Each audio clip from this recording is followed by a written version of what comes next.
Hello there and welcome in to the latest installment of the Career Competitor podcast with me, Steve Meller. And we are the show that seeks to light that competitive fire within you in order to jumpstart or optimize your career. I'm excited to be welcoming in Elena Agaragimova to the podcast today. Elena is going to be talking to us all about talent development, talent acquisition, the competitive world that is. But before I give her the introduction she deserves, I want to really encourage you to do two things. First and foremost, shoot me an email, steve@careercompetitor.com. If you are someone who is considering coaching either on behalf of yourself or the organization, the team that you are responsible for, so in terms of performance or in terms of leadership, I would love to hear from you. Let's set up a time to talk. Career Competitor is a coaching service that is striving towards helping you realize your optimal self. So if I can be of any use to you, I would love to set up that call if you were to reach out to me, steve@careercompetitor.com, and we can get that on the calendar immediately. But also, while I've got you here, click that 5th star if you're listening to us on Apple Podcasts. Those reviews really go a long way. But whatever platform you're listening to us on, be sure to subscribe and have every episode in future be coming directly to you, and share the show as well. There's nothing wrong in letting the world know that you're enjoying this experience of listening to the show today. But let's move on to my guest, in that of Elena Agaragimova. And Elena today is the head of talent acquisition and development for Horizon Industries. She's also the chief growth officer and co-founder of Bessern, and she's also a fellow podcast host, Shift Podcast with Elena. So many things going on, and all that information is certainly going to be in the show notes. But Elena's here today to talk to us a lot about talent development, talent acquisition, the competitive world that is. Who better to talk to us about that than someone that not only recruits talent, not only develops talent, but also is responsible in her work with Bessern for ensuring that people are prioritizing performing and well-being within the work that they do as well. Very much a one-stop shop in terms of how she is getting the greatest talent into the workplace and then helping them find their best and truest version of themselves as well. There's going to be tons of content here today for those of you that are maybe in some sort of transition within your work, considering how to find the right place to work, or maybe you're just someone who feels as though their energy isn't quite where it needs to be when it comes to the work that you do each and every day. There's going to be a running theme throughout this episode that is that of accountability. How willing are you to hold yourself accountable to doing the things that you need to living the life that you need to finding the right workplace, to be having that career, whatever it might be. There's accountability laced throughout this entire episode, and it's going to allow you to really see accountability in a way, I believe, that is relevant to the world that we live in today. So really excited to get into this. I know there's going to be a ton of content here for just about anyone, wherever you are within your career. Even if you're crushing it and firing on all cylinders, there's going to be some good stuff here for you to be able to teach and pass on to other people that maybe aren't so much in that space around you each day. So without any further delay, let's welcome in Elena Agaragimova to the Career Competitor podcast, and I hope you all enjoy. Okay, well, I am excited to be welcoming on a guest of mine who I've gotten to know really well here over the last month or two, and that is Elena Agaragimova. Elena, we're talking on a Friday morning. I actually release my podcast normally on a Friday morning, so this works out quite nicely. First and foremost, how are you doing today? Good, thank you. It's good to be here. It's a nice way to wind down the week before the weekend comes.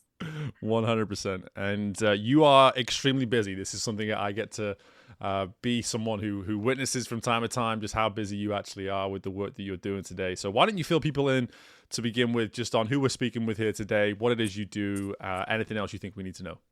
Sure. So I like to say that my career turned into, my hobby turned into a career and then a business as well. And it started off very differently though. So I started my career in higher education, kind of been doing a lot of work with the institutions and universities in different parts of the world. I did this internationally, so that was awesome. And then I kind of got bored with that because it wasn't as fast paced as I would like it to be. So then I made a shift to learning and development in corporates, because that's kind of was what I see was a natural shift. And then that I found myself in that corporate world, particularly working with young talent. So still feeding that higher education, young talent kind of need that I have and passion that I have for young people and future generations, and combining that with the needs of the corporate world, and kind of creating really a sweet spot. And if and people are like, well, how did you do it? And I'm like, I don't really have a strategy. I just did a bunch of different things, and hence created kind of the career that I have today. And what I'm doing today is working with a company in DC area, actually, where I'm in charge of their young talent pipeline, as well as upskilling of their mid-level manager. And that's really my sweet spot between fresh graduates to that mid to early senior level manager. And then of course I have Bessern. Bessern is a startup that started with a co-founder of mine, Ivan Palomino, back in 2019, where we focus on performance and well-being in organizations. And that's also very exciting to me, because I very much believe that a lot of our performance and productivity relies on how well we take care of ourselves, physically, mentally, and financially, if for that matter. There's a whole piece of financial well-being, right, to that. Yeah. So that kind of ties in that passion for well-being for me, as well as that young talent pipeline. And then of course I have a podcast, which you were definitely a guest on. We had a great convo on that.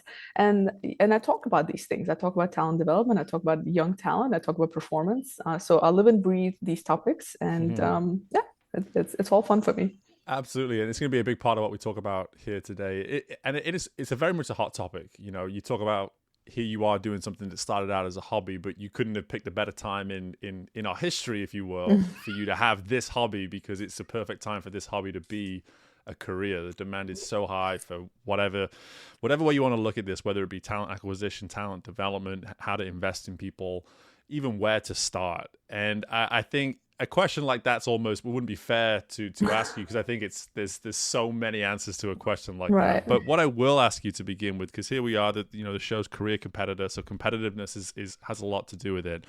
When you look at the world of talent development today, could you maybe, in your own words, your own experiences, if you will, start to explain why it has become so competitive the way that it is to this day?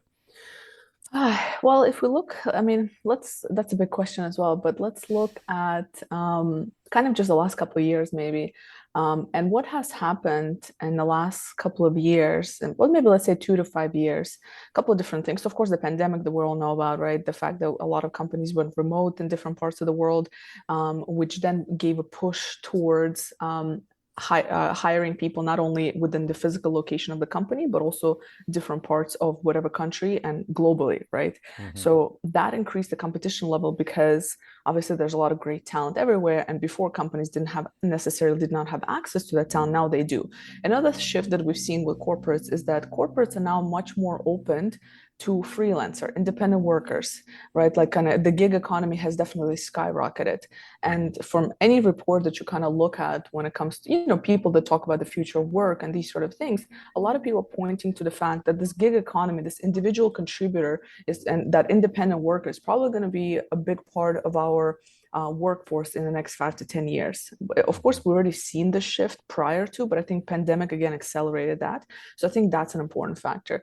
I think also another thing that kind of shifted in the last few years is just the new generation coming in, right? So, and that new generation coming in are, much more technologically advanced. So, individuals that are like, maybe now in like senior levels of their careers, the previous generations, even like ours, for example, we might not be as up to speed with certain tech as they are, which makes it more competitive. And also on top of that, they're coming in with, a lot of the youth is coming in with solid hard skills, such as like knowledge in cyber, knowledge in software development. They might not necessarily have that 4-year degree, but they're taking over a lot of the those technical jobs. And so if let's say, if you're a professional in some kind of, I don't know, in a company X, and you don't really have those tech skills, you have a chance of kind of competing with that person who brings the tech skills. They might not have some other skills like on the soft side, but right now companies sometimes just need people to hit the ground running and adjust adjust to what the market needs. And a lot of it is that technologically driven kind of initiatives and products and services. So I think that also has shifted. And again, and then we can talk about the whole upskilling of that mid-level to senior level group later. But so I think again, the shift into gig economy, the shift to that independent worker is definitely something we've seen. Younger generations coming in, acceleration of the future of work, and in terms of where, how people work, who works from, which parts of the world. So I think all of that has played a role, and that's what ultimately just made it more competitive. Yeah, and it's what makes you a particularly interesting person to talk to about this, mainly because you have this really nice complement of your full-time work that you're doing in talent acquisition, plus the work that you're doing with Bessern, and you, as you alluded to there when you introduce yourself, like this notion of performance and well-being in the workplace. And when we talk so much about talent acquisition and the competitiveness of it all, people don't often think about well-being at the same time. You hear the word competitiveness and you think dog eat dog, everybody for themselves and all this kind of thing. And suddenly you're here going, well, yes, that is the world, that is the climate, if you will. But we cannot forget the priority, which should be our personal well-being within the workplace. So sticking with that theme of competitiveness, how do you think that part of the work that you're doing is actually helping? Because I know it is. How is it helping companies be more competitive? For that part, maybe be even more appealing to someone who is in the, in the mindset of, hey, do I make a switch? Do I consider this company? How much do you feel as though that ability to offer services like well-being and performance advancement can help an organization be more competitive in this market? That's a great question. So I kind of look at two responsible parties. So we'll take a look at the individual and the company, right? So I think, and they have to work together in order for this to be effective, right? So we have, on the individual side, I think it's important for many people to realize, and in my work with, hundreds of individuals in terms of career development, what I often see is a lot of the blockers and obstacles is really goes down to the basics, like, am I sleeping right? Am I able to? Because if you're not sleeping right, if you're not eating right, if your overall just lifestyle is a hot mess, it's very difficult to manage your emotions at work. It's very difficult to be productive. It's very difficult to be focused. So I think, and I'm also studying this. I forgot to mention, so I'm studying this cognitive neuroscience graduate program right now at a local university here, and that's what, and a lot of the research that we see in neuroscience right now goes back to that well-being piece, like the mental, physical well-being is has such an impact. And again, for people interested, just look at the research that's out there that has just come out in the last decade. It's brilliant. And so there's really something to it in terms of what we eat, in terms of how we wake up, what do we do, how do we move our bodies throughout the day. So as an individual, I think going back to the basics is super essential, because you just cannot be at your optimal performance, whether it's in sports or your career. It's the same thing. It's that level of energy, it's that energy management, and it goes down to those basics. So I think that's important for individuals to understand, because a company can give you all the Fitbits in the world. If you're not actually going outside and walking, if we're going to give you a yoga mat and you're not doing 2 seconds of stretch every day, it's irrelevant, right? So on the individual, I think there's a big responsibility to be open to that and to understand to how do you manage that? How do you put those boundaries, right, in terms of work? So if we look at the workspace and the company, absolutely, companies that are more open to a flexibility, how people work, where they work, work setup, etc., is important, because that's a big part of well-being, right? Like, are you requiring your people to commute 2 hours a day if they don't have to?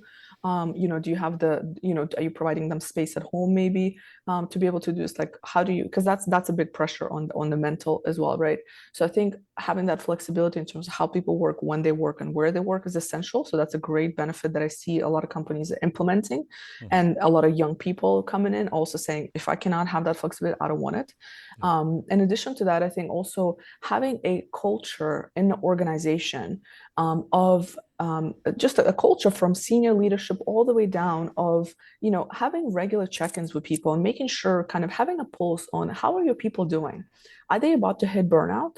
Because I work in tech, so a lot of tech people, naturally, the world of tech is very prone to burnout. That's because their work is very kind of there's just so much always to do. It's very detail oriented, and it's just a lot of hours putting in, and they hit burnout very quickly. And a lot of people do it without realizing. So, as a manager, as a senior leader of organization, how are you checking a pulse on your people? And the way you can do it is to have those regular conversations with them and checking in with them around some that's not work related, or recognizing if a person is not performing, is it just because about their performance, or maybe something else, there's an underlying issue.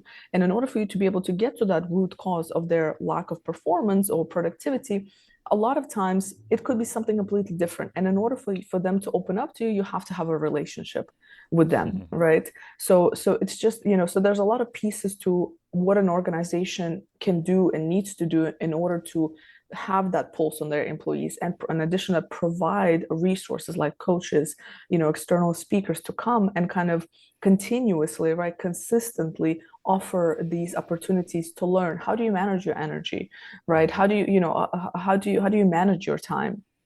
But again, you can do all those sessions all day long. If the inside organization is not keeping people accountable, and if managers are not making time to check in with their people, nothing else you do is going to matter. So again, culture, leadership of the organization, it has to live by these principles. Yeah, and that word accountability is so interesting, because I feel like that in itself has now been shifted. And I love, it's so funny. I haven't been on your podcast, and it's called Shift. And when I got on there and we started talking, I was like, this is why it's called Shift. And then when I listened to so much of the even just through these first 10 minutes, so much of what you're talking about, this is what the world is that you work in. It's just a constant shift. And I think what I was going there with accountability is that the lens that we see accountability through has shifted. Accountability, even as recently as 5 years ago, was like, are you doing what you're supposed to be doing? And that was very much it. And that was the only way you would sort of see it. And with what you're talking about here, you're framing accountability as almost like a responsibility and ownership, if you will, of saying, listen, these are principles that we believe in terms of, first and foremost, how we take care of ourselves. If we take care of ourselves correctly and we hold ourselves accountable to doing so, then we can start to talk about all these other areas of accountability, as you said there, through the culture, through relationships within the workplace as well. All of these things, we can actually assess and have respect for the way in which we hold each other accountable in that space, if it starts with us, if we are holding ourselves accountable. And it goes both ways. You want to work hard, yes, that's great. But like you said there, in the world of tech, I can imagine how easy it is for someone in front of a computer for 2 hours to turn into 5, to turn into 10, in a matter of what probably seems like a moment to them, and they do that a number of days in a row, of course they're going to hit some sort of burnout. So that accountability, that self-awareness, if you can teach that stuff, then suddenly now, like I said, accountability is being seen through a lens that's so different to what it used to be. And I'm curious, I always like to know this, and you asked me a couple of similar questions when I joined you, actually, is like, what does that look like to you? How do you like to hold yourself accountable in your day-to-day? Sure. So, good question. Now it's kind of like I've created this lifestyle, but before, I mean, I've hit burnout twice, by the way, so I'm probably not the best example in terms of like preventing it. I think that makes you a perfect example, actually. Well, yeah, I mean, I guess so. I guess I've been there. So now I'm more preventive and proactive around it. For me, I mean, for me, it's really the basics. Like when I hit the burnout, I've just had to make some changes, and unfortunately, I'm stubborn, so I had to hit that burnout. So if you're listening to this and you're like, I just, I'm fine.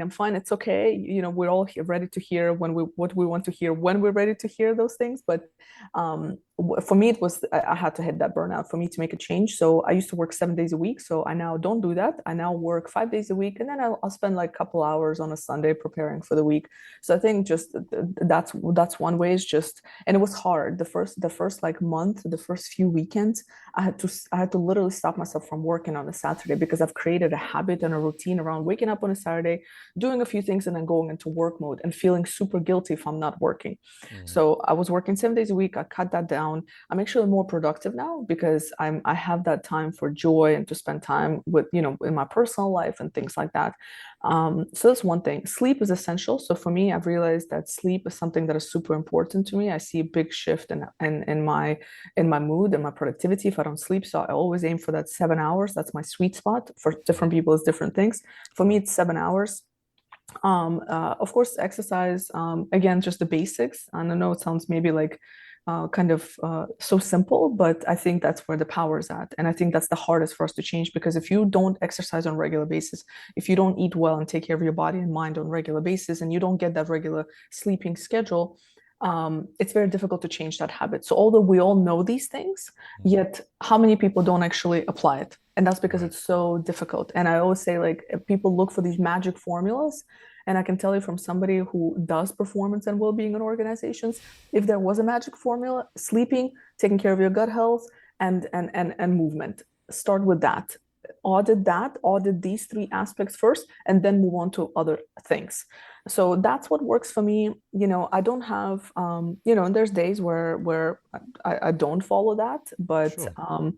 but that's these three is kind of like my main drivers when I keep myself accountable. And I have a partner who also is keeps me accountable very much so for these things, and I have my own set of coaches and stuff like that when I need Yeah. that push and I need that refresher mindset. So, and the final point I'll mention, I guess, is something that I preach a lot to the management that I work with, is you have to lead by example. And so part of me is like, I almost feel guilty if I don't live a certain lifestyle, because I feel Right. like I'm preaching this. So I have to practice it. I'm not perfect all the time, but I aim for like 85% of, I practice what I preach. Yeah, no, it's so true, and but I love how you talk about always going back to basics, and I think it's in this day and age where you've got if you're curious about how can I improve my health, and you go to Instagram and you see all these fitness models and health experts, and they're all telling you here's your secret, and in a month from now you're gonna look like a whole new improved and all this kind of thing. It's like, where's the person on Instagram, or where's the person here and there on social media that's just saying, hey, you know what, just sleep 7 hours, just take care of Yeah. what you put into your body, etc. Yeah. If you can do that for a couple of months, then come Let's talk back, about then something else. then we'll talk Exactly. about something else. Yeah, Yeah, but it exactly. doesn't make money. That's the problem. It doesn't make money. Right, So people are exactly. like, if you take these 5 steps, you're gonna be productive, you're gonna be successful. And I'm like, if it was that easy, like, don't, it's like, why is it then obesity is still growing in the Oh US? yeah. If you know what I mean, and other countries, I'm sure as well. But like, Hmm. why is it that obesity is such a problem? Why is it that stress, anxiety, burnout is such a problem when we have all these gurus coming out saying we have all these answers, yet the problem is getting bigger. So anyway, there's no magic formulas. That's what I'm trying to get at. It's just Yeah, but hard work and routine. absolutely, it is. And again, I'm with you in terms of the practice what I preach sort of thing as well. And so for me, that it's definitely powerful. It's certainly a powerful leadership technique. But so much of what you're talking about here with the back to basics, it speaks to me as well in terms of what you do on a day-to-day basis with just working within an organization, and then on behalf of other organizations in some of your other work as well, is because there's so many basics within the workplace that if organizations could just take them seriously and respect them, and not try to keep reinventing the wheel in terms of how they improve their culture and all these sort of things, that they could just check those initial boxes, if you will, of like, what does it mean to do the basic things, then they could start to become an appealing place for people to work, and they could start to get ahead of this curve that is the competitiveness of talent acquisition. And I'm curious, when you do the work that you do, where does the competitor that is you, the individual that is Elena, where does that start to come in terms of what do you consider to be wins on a day-to-day basis? What do you consider to be like, when your head hits the pillow and you get that great 7 hours of sleep at night, what sort of hits your mind and you go, oh man, I'm so pleased I was able to accomplish this today, or this was a big victory for me today? That's a tough one. I'm my own worst critic, so let me think. Give me a moment on that one. Um, but that's how I motivate myself. So some people are like, oh, you should. I'm a little bit weird in this way. So like, I motivate myself by criticizing my own self. Mm. But that's how I push myself. It's a weird relationship I have with me. But it's actually more positive for me than negative. Some people say like, oh, etc. Yeah. But I mean, I um, relate to that. I relate to that. I mm, think it's really important. And I think we're all different in terms of how we go about attaining goals and things like that. And I'm just curious what that standard mm. may be.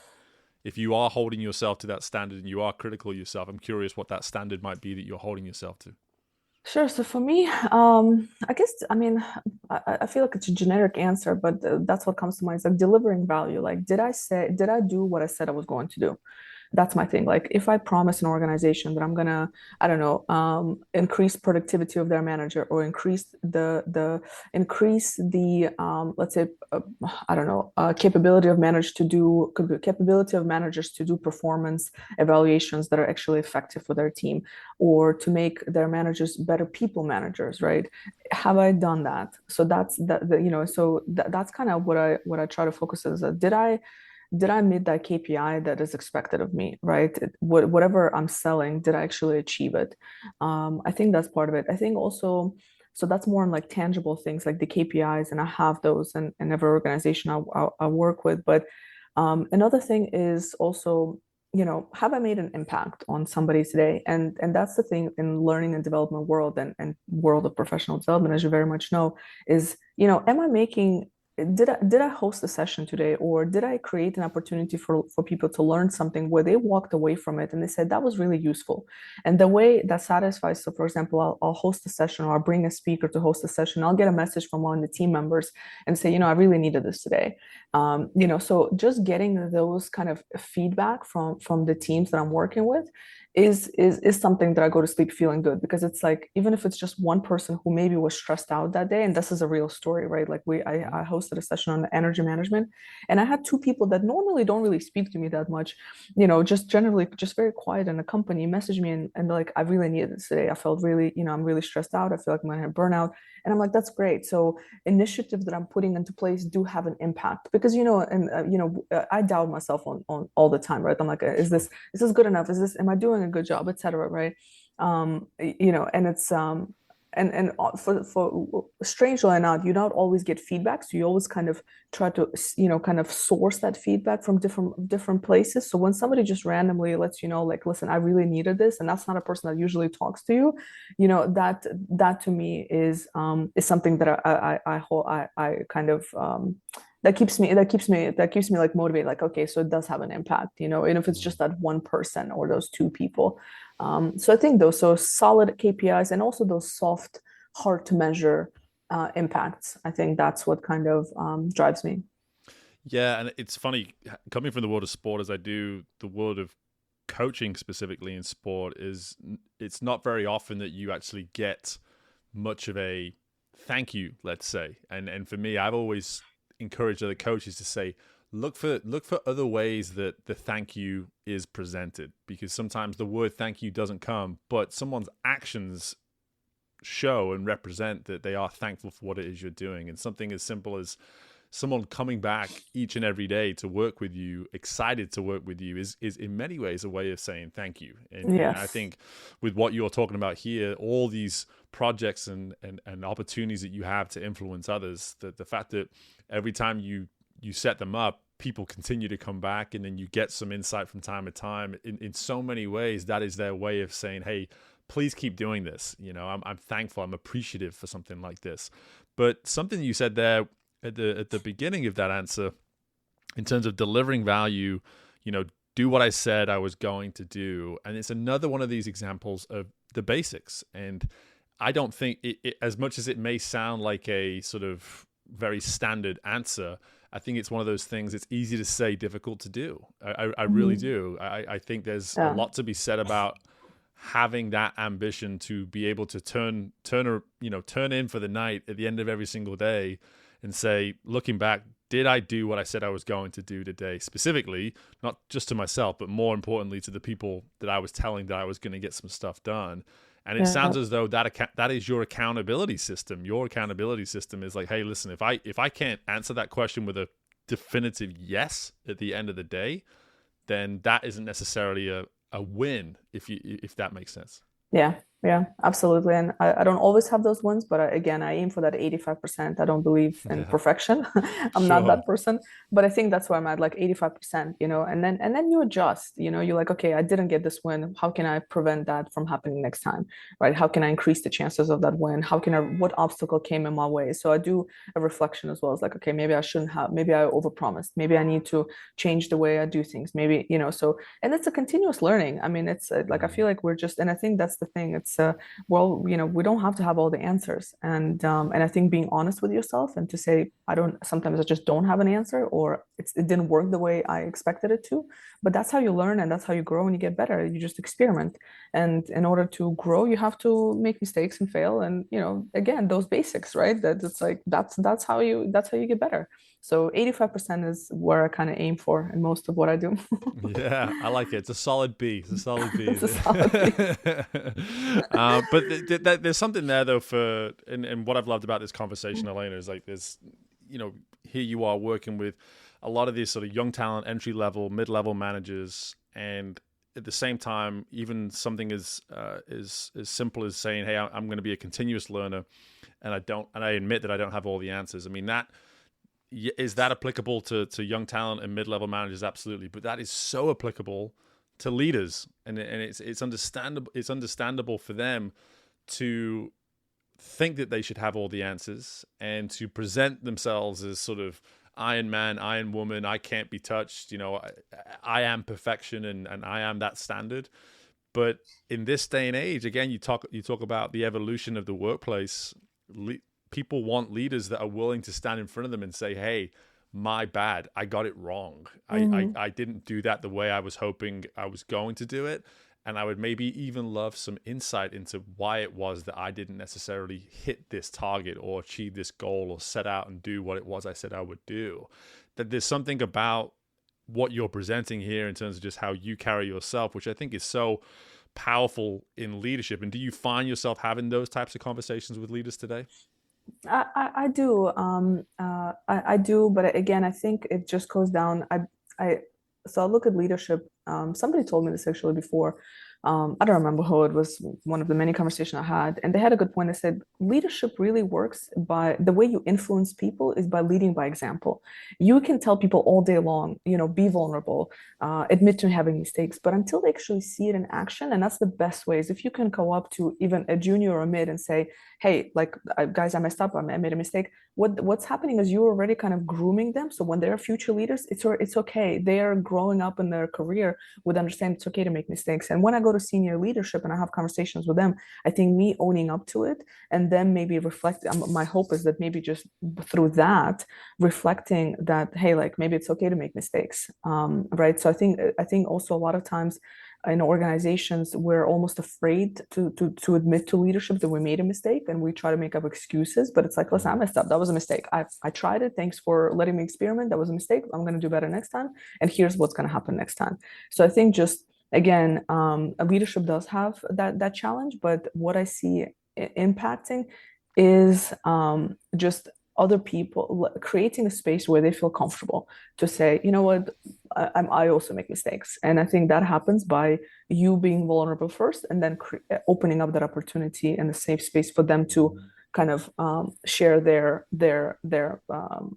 perhaps setbacks as well. So I love it. I love it. It's some really good stuff, and I think first and foremost, this is one of those episodes where my pen has been very busy the whole time, just making lots of notes. And I really encourage anybody who's on LinkedIn listening to this to certainly give you a follow, because it's so much of the content that you put up on there in relation to talent development, talent acquisition, the workplace. Just I think it's important reading material for people to access and look at. But with that being said, I do want to give you the opportunity to tell us just about anything you think people need to know in terms of where to find you. But I would love for you also maybe to start out, just tell us a bit more about the podcast, because it is a great podcast. I was very humbled to have the opportunity to be on it. But at the same time, please tell everyone about the podcast and also how they can get a hold of you too. Sure. So the podcast called The Shift with Elena Agar. And basically, I started as because I used to have a lot of conversations about different changes that people are going through. And then I said, well, why not just start recording it basically? And so since then, I've been bringing people on board really within that talent development, talent acquisition space. A lot of it is career development related, but also I have this kind of side of entrepreneurship. So the entrepreneur me loves to talk to other entrepreneurs. And so the conversations are very kind of informal and easygoing. So anybody who's interested in that talent development space or how to make a career change or change into becoming an entrepreneur would probably benefit from it. You can find it on YouTube, Spotify. The best way to find me is LinkedIn. So that's where I hang out at the most. I'm not huge on other social media channels. LinkedIn is where it's at for me. So just connect on LinkedIn. I'm the only Elena Agaragimova on LinkedIn, I'm pretty sure. So I think I'm pretty easy to find in general. Absolutely. Well, Elena, this has been great. I knew it would be, and I'm glad I was able to return the favor and have you come on and join the show. And I think we've managed to put together two contrasting conversations. I think that was my only concern was like, are we going to have the exact conversation all over again? But I asked the questions and you answer them. But no, I think there's some really great material, very much unique to this conversation. And most importantly, thanks so much for the time and the insight. Thank you. Thanks for having me on the show. And my thanks again to Elena for joining us on the show. As I said at the outset, tons of content, and I even joked about it there towards the end. My notepad was full by the time we were done. Tons of little 1 and 2 word comments that I was making on my notepad throughout. And the reason I was doing that is it's just so many short and sweet statements that Elena was making that are so impactful that if we can just retain some of this insight, then we can immediately start to lay this foundation that we talked about there numerous different times of what it means to just simply do the basics. And it is a foundation. That is the part of this entire experience that we maybe even call life, for that matter, that we just need to acknowledge that until we get the basics down right, the foundation will never be strong enough to support some of these more advanced ideas, these advanced philosophies, if you will, of what we can be doing in all these particular different areas that we maybe feel as though we want to be doing greater things within. Let's use one of those examples that Elena gave in sleep. How easy should it be is the key word there, to get 7 hours sleep a night? I myself am guilty of this from time to time, where something will just get me fired up within my day, and my day that typically will end at a pretty reasonable time, I'll suddenly continue it after I put the kids to bed, and before I know it, it's way past the time I normally go to sleep. I am pretty stubborn about waking up at the same time every day, so if I don't get to bed early enough, it means I'm going to be getting less sleep, etc. So that happens to me on occasion, but the fact of the matter is that's on occasion for me, and I'm aware of that and I'm accountable to that. But my question to you is something like sleep a foundation in your life, or is it a problem?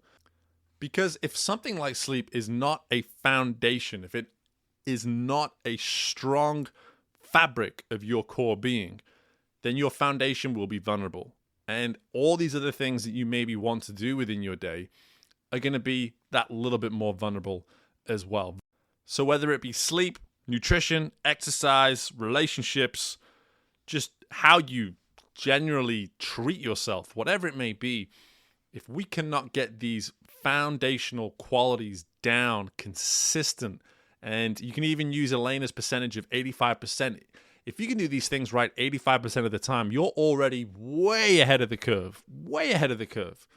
So many of us would kill to have 85% of foundational qualities. So if we're not necessarily crushing it when it comes to the foundation of what we are and who we are and what we do each and every day, then we're always going to be fighting an uphill battle. So these basics that Elena referenced throughout our discussion, take some of them on. Be honest with yourself. Look in the mirror. Ask, are you doing well? Are you respecting these foundational requirements each and every day enough? And if there's one or two that keep slipping by, what are you going to be accountable in doing to make sure that's no longer the case?